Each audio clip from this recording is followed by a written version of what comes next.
दोस्तों कॉमा को यूज़ करना सीखना बहुत ज़्यादा ज़रूरी है क्योंकि ये एक बहुत ही ट्रिकी पंक्चुएशन मार्क है और ये इन टेक्स्ट पंक्चुएशन मार्क है, यानी कि ये टेक्स्ट के दरमियान में किसी जगह पर यूज़ होता है। जैसे लास्ट में आप देख रहे हैं यहाँ पे पीरियड यूज़ हुआ है या फुल स्टॉप आप इसको कह सकते हैं, यहाँ पे हम क्वेश्चन मार्क लगा सकते हैं या यहाँ पे हम साइन ऑफ एक्सक्लेमेशन लगा सकते हैं। तो ये तीनों वो पंक्चुएशन मार्क्स होते हैं जो सेंटेंस के आखिर में यूज़ होते हैं। बाकी जितने भी पंक्चुएशन मार्क्स हैं वो यूजली सेंटेंस के अंदर यूज़ होते हैं और हम उनको इन टेक्स्ट पंक्चुएशन मार्क्स कहते हैं। तो इसके 25 रूल हैं जिसमें से हम 5-5 करके डेली लर्न करेंगे। ये पहला सेशन है। पहला रूल ये है कि whenever you want to separate words and word groups in a simple series of 3 or more than 3 items, यानी जब आप 3 या 3 से ज़्यादा आइटम्स यूज़ कर रहे होते हैं एक ही सेंटेंस के अंदर और आप उनको सेपरेट करना चाहते हैं तो उसके लिए आप क्या यूज़ करेंगे? उसके लिए आप कॉमा यूज़ करेंगे। जैसे my property goes to my husband, son, daughter in law and nephew. अब यहाँ पे ये क्या है, इसको daughter in law and nephew इनको आप सेपरेट करना चाहते हैं तो दरमियान में आप क्या लगाएंगे? कॉमा लगाएंगे। इसके अलावा whenever you are using two adjectives, ठीक है, और उन दोनों एडजेक्टिव का जो ऑर्डर है वो इंटरचेंजेबल है, यानी कि वो एक ही ऑर्डर के एडजेक्टिव हैं तो दरमियान में आप कॉमा लगा सकते हैं। जैसे he is a strong healthy man. अब स्ट्रॉन्ग और हेल्दी दोनों एक ही ऑर्डर के एडजेक्टिव हैं, एडजेक्टिव्स ऑफ ओपिनियन हैं। तो इसके लिए आप क्या यूज़ कर सकते हैं? दरमियान में आप ये भी कह सकते हैं कि हेल्दी स्ट्रॉन्ग मैन, यानी कि आप हेल्दी को पहले ला सकते हैं और स्ट्रॉन्ग को बाद में ला सकते हैं। मैंने आपको ऑर्डर ऑफ एडजेक्टिव पढ़ाया था और आपको ये भी बताया था उसमें कि जो एडजेक्टिव का जो ऑर्डर बनता है आपने उस एडजेक्टिव को उधर ही यूज़ करना है। अब दूसरी एग्जाम्पल को अगर हम देखें, we stayed at an expensive summer resort. तो अब यहाँ पे आप दरमियान में कॉमा नहीं लगा सकते। क्यों? क्योंकि वी वुड नॉट से समर एक्सपेंसिव रिजॉर्ट, ठीक है, क्योंकि हम इनका ऑर्डर जो है वो इंटरचेंज नहीं कर सकते। अच्छा, अभी आपको कैसे पता चलेगा कि आप कहाँ पर कॉमा लगा सकते हैं, कहाँ पर नहीं लगा सकते? Another way to determine if a comma is needed is to mentally put and between the two adjectives. If the result still make sense then this means that you have to add a comma।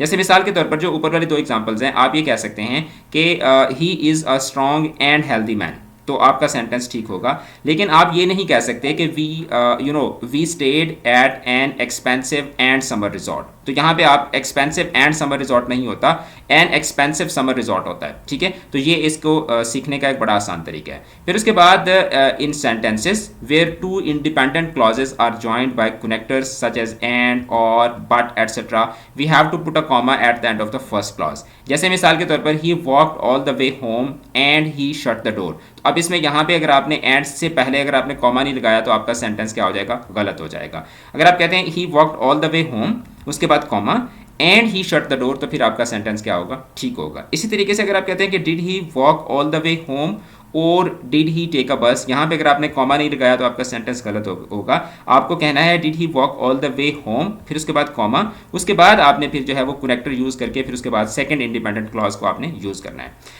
अच्छा, कुछ writers जो हैं वो जब अगर clauses बहुत छोटी हों, ठीक है, बहुत अगर शॉर्ट क्लॉजेस हों तो वहाँ पे फिर कॉमा को स्किप भी कर देते हैं। जैसे आई पेंट एंड ही राइट्स, ठीक है। तो अब ये बहुत शॉर्ट क्लॉजेस हैं तो यहाँ पे आप कॉमा को स्किप भी कर सकते हैं, but again I will advice कि आप यहाँ पर भी कॉमा यूज़ करें ताकि आपको किसी किस्म की कोई कन्फ्यूजन ना हो। तो आज का हमारा second last and fourth rule is that if the subject does not appear in front of the second verb, a comma is generally unnecessary, ठीक है। जैसे Ali thought quickly but still did not answer correctly, ठीक है। तो हम normally क्या है, अब अली thought quickly यहाँ तक एक क्लॉज जो है वो खत्म हो जाती है। अब जब सेकंड क्लॉज स्टार्ट हो रही है तो यहाँ पे आपने सब्जेक्ट जो है उसको आपने यूज़ नहीं किया, या यहाँ पे आपने कोई सब्जेक्ट नहीं कहा, आपने यहाँ पे सिंपल हेल्पिंग वर्ब और उसके बाद वर्ब लगा के आपने उसके साथ एडवर्ब लगा दिया। But sometimes a comma in this situation is necessary to avoid any confusion. जैसे मिसाल के तौर पर ये एक कन्फ्यूजिंग सेंटेंस है, आई saw that she was busy and prepared to leave, ठीक है। मैंने देखा कि वो बिजी थी एंड प्रिपेयर टू लीव। अब यहाँ पे ये जो प्रिपेयर टू लीव है, ठीक है, अगर यहाँ पे आप कॉमा लगा देते हैं तो दिस मीन्स कि आप ये कहना चाह रहे हैं कि I saw that she was busy, मैंने देखा कि वो मसरूफ़ थी, एंड प्रिपेयर टू लीव, और मैंने क्या की, मैंने वहाँ से जाने की तैयारी पकड़ ली। लेकिन अगर आप कॉमा नहीं लगाते, without a comma, the reader is liable to think that she was the one who was ready to leave. तो अगर आप यहाँ पे कॉमा नहीं लगाते तो फिर पढ़ने वाले को ये कन्फ्यूजन हो सकती है कि शायद आप ये कह रहे हैं कि मैंने ये देखा कि वो मसरूफ़ थी और जाने के लिए वो तैयार हो रही थी, ठीक है। चूंकि यहाँ पे कोई सब्जेक्ट मेंशन नहीं है तो इसलिए यहाँ पर भी आई विल एडवाइस कि आप कॉमा लगा लें तो वो ज़्यादा बेहतर होगा, क्योंकि कन्फ्यूजन हो सकती है। आज का हमारा लास्ट रूल है कि अ comma is placed before the word because only if needed for clarity. अगर आपको क्लैरिटी चाहिए हो तो फिर आप बिकॉज से पहले भी एक कॉमा लगा सकते हैं, जैसे the twins attended Tulane because their parents went there. ठीक है, अब ये सेंटेंस है द ट्विंस अटेंडेड टुलेन, अब यहाँ पे बिकॉज आ गया तो बिकॉज से पहले आपको कॉमा लगाना है। Now this sentence clearly conveys that the main reason the twins went to Tulane was because their parents attended Tulane। ठीक है, Tulane एक इंस्टीट्यूट का नाम है कि दोनों बच्चे Tulane गए क्योंकि उनके पेरेंट्स ने भी जो है वो Tulane अटेंड किया था।